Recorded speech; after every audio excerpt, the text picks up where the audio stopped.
Hello, welcome to Washington Talk. I'm Connie Kim. North Korea continues to escalate tensions with South Korea, threatens further actions, and goes as far as to criticizing the South Korean president's message of calling for peace with North Korea as brazen-faced and preposterous. Today we discuss Pyongyang's intentions behind pressuring Seoul and the possible situations that may unfold on the Korean peninsula. Joining us today is Bruce Bechtol, former intelligence officer at the U.S. Defense Intelligence Agency, and now a professor at Angelo State University in Texas. He's the author of 5 books dealing with North Korea, with his latest work titled North Korean Military Proliferation in the Middle East and Africa. Scott Snyder also joins us today. He's a senior fellow for Korea Studies and director of the program on U.S. Korea policy at the Council on Foreign Relations. His book, South Korea at the Crossroads, examines the trajectory of South Korean foreign policy and offers predictions. So good to have you with us today. Thank you, Connie. Good morning. Morning. Now, I want to first get an assessment of this current situation. After North Korea blew up the Inter-Korean Liaison Office, it said it's going to redeploy troops to the Kaesong Industrial Complex, the Mount Kumgang Resort, reinstall guard posts along the DMZ, and resume frontline military exercises. So help us understand why North Korea is doing this and how you assess the situation right now. I think what the North Koreans are trying to do as an assessment based on the evidence is that they are trying to push South Korea to pressure the United States to allow loopholes in the sanctions that are currently imposed on North Korea, because they're really hurting North Korea right now, the sanctions. The sanctions are actually doing what they're supposed to be doing, which is to put pressure on North Korea. So I think that's the main idea behind this. As for what the future holds, I think it would be very simple for them to simply reoccupy those guard posts along the DMZ. And again, to garnish publicity, remember that joint security area that South Korean and American tourists go to so often, JSA, that has been de-armed. They may rearm that area as well, just to make a big show for the press. And of course, a violent incident along the northern limit line or the DMZ is possible if they want to push the envelope going beyond just rhetoric and show. Mm-hmm. So, Mr. Snyder, Dr. Bechtol just mentioned that North Korea may be seeking to relax sanctions by pressuring South Korea. Do you see any other intentions behind North Korea doing this? Yeah, I don't disagree with Dr. Bechtol's overall description of what I would suggest is North Korea's default set of objectives since the beginning, well, for a long time now, for the last couple of years. But what's really intriguing to me is the timing, the mode, the pretext under which these actions are taken. And I think that some of those focus us more on internal objectives that North Korea may be trying to achieve, or internal problems that North Korea might have in terms of economic difficulties or other challenges that require efforts to unify the population against an external threat, or the health issues that might have made North Korea more sensitive to issues related to ensuring continuity of leadership. And so the thing that's really, I think, notable and kind of surprising about this particular incident has been Kim Ya-jung's role, these statements that have all come out in her name, showing her to be ordering and in control. And I think that that is particularly concerning as an internal factor because the last time that we saw provocations that led to bloodshed between the two Koreas was in the context of the elevation of Kim Jong-un to a successor role.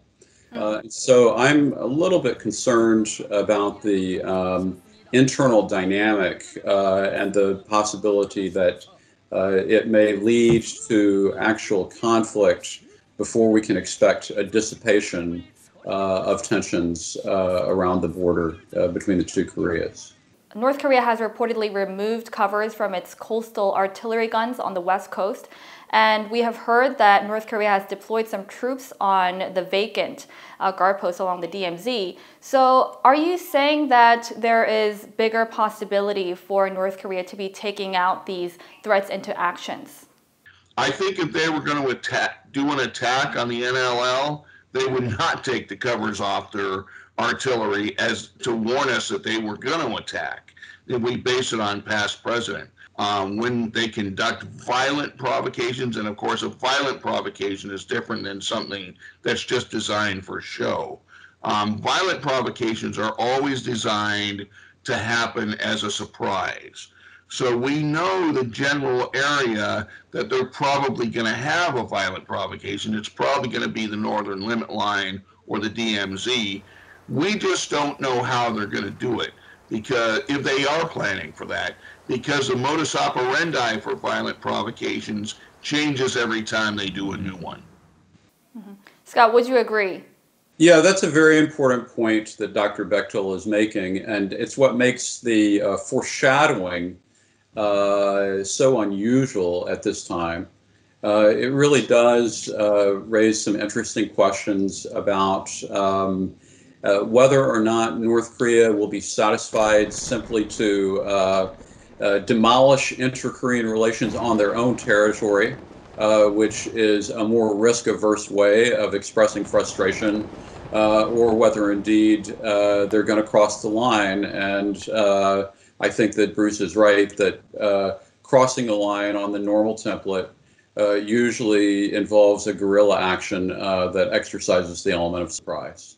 Mm-hmm. Let's take a look at the South Korean government's response. They shifted from its seemingly conciliatory tone after North Korea took aim with the South Korean president's message commemorating the 20th anniversary of the June 15th declaration. It called it rude and senseless. So how did you see South Korea's change in tone on North Korea? Well, in many respects, the statement by Kim Yo-jong was so personal and so coarse and so direct that it already had pretty much destroyed any efforts to pursue dialogue. And it really, I think, was a cold slap in the face for the Moon administration. And now we've seen, I think, a certain measure of recognition that there's a need to be prepared for additional potential provocation. And so the latest statement, I think, from the Blue House and from the defense establishment in Korea clearly puts the onus on North Korea. We've seen a kind of pause. The North Korean military, I guess, according to Nonam Shinmun, is awaiting orders. And the question is whether or not the statements from South Korea are requiring any kind of reevaluation or readjustment in terms of North Korea's own thinking about the next step. Mm-hmm. Dr. Bechtol, so Mr. Snyder said it was a slap on South Korea's face when it was trying to amend inter-Korean relations. But what did South Korea do so wrong for North Korea to be taking such drastic measures? South Korea did nothing wrong. I think President Moon's administration has gone out of their way to try and work with the North Koreans, including in rhetoric. They've been very careful with the public statements that they made. Scott, I totally agree with Scott's point where he said that this was aimed as a personal insult against President Moon Jae-in, which is pretty striking. But as far as if they actually did something wrong, no. I mean, they followed sanctions because they're required to by the United Nations.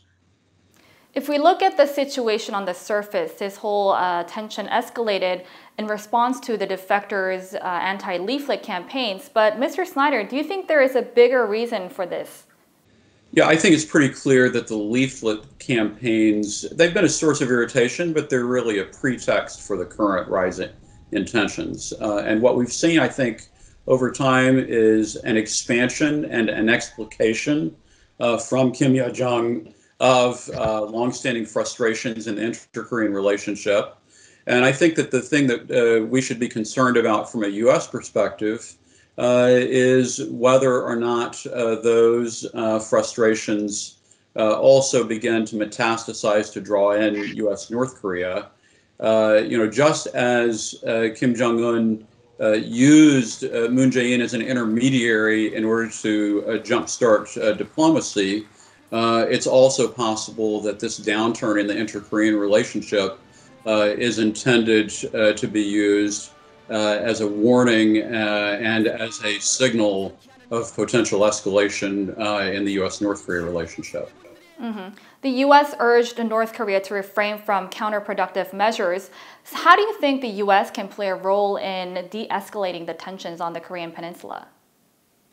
The way North Korea is most likely to get the United States involved is not going to be a violent provocation, believe it or not. I think the thing that's most likely to get the United States heavily involved in this is if they do another nuclear test, or if they test an ICBM capable of hitting the United States, like the Hwasong 14 or the Hwasong 15. Those are things that President Trump and Kim agreed that North Korea would put a moratorium on back in 2018. So to make a striking move like that would be something that would, in fact, probably get the United States involved in this. So Dr. Bechtol, just to follow up on that point, so do you expect continued messaging from the U.S. to refrain from further provocations? The president is likely to eventually feel he has to comment on that. I think his comments will probably be meant to ease tension, not ratchet tension up, and be supportive of our ally in Seoul. Unless, and he'll still be supportive no matter what, obviously, but unless they do something that is actually more than just a move designed for the cameras. And I think that's coming. And we heard a senior U.S. defense official say that it continues to consult with its South Korean ally about the possibility of resuming the U.S.-South Korea military exercises and deploying the U.S. strategic assets on the Korean Peninsula. So do you expect these continued messages from the Defense Department as well, Mr. Snyder?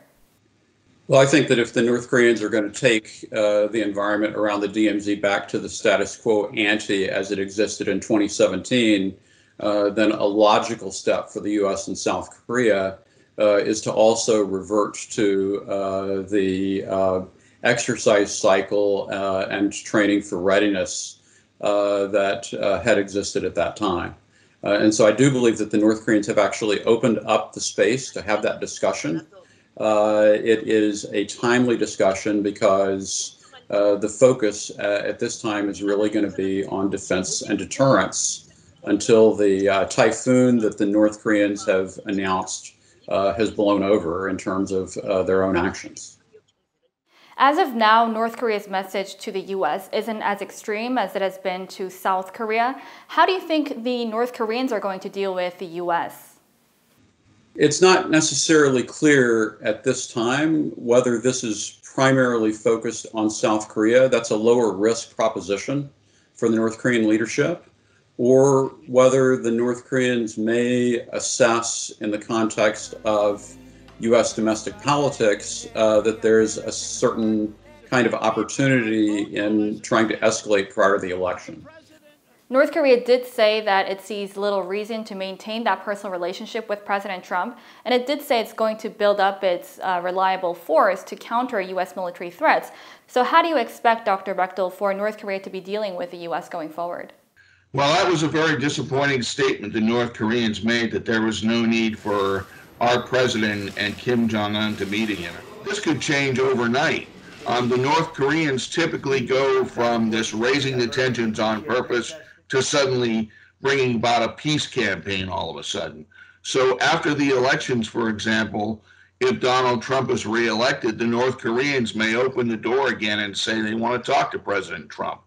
That kind of thing is just not easy to predict because of the fact that the way they've behaved in the past has not been routine in any way. We'll have to take a closer look at what kind of posture North Korea takes on the U.S. Well, thank you so much for joining us today, Dr. Bechtol and Mr. Snyder. Thank you. Thank you. Thank you. That does it for today's Washington Talk from Voice of America. Please join us again next week for more analysis. Goodbye.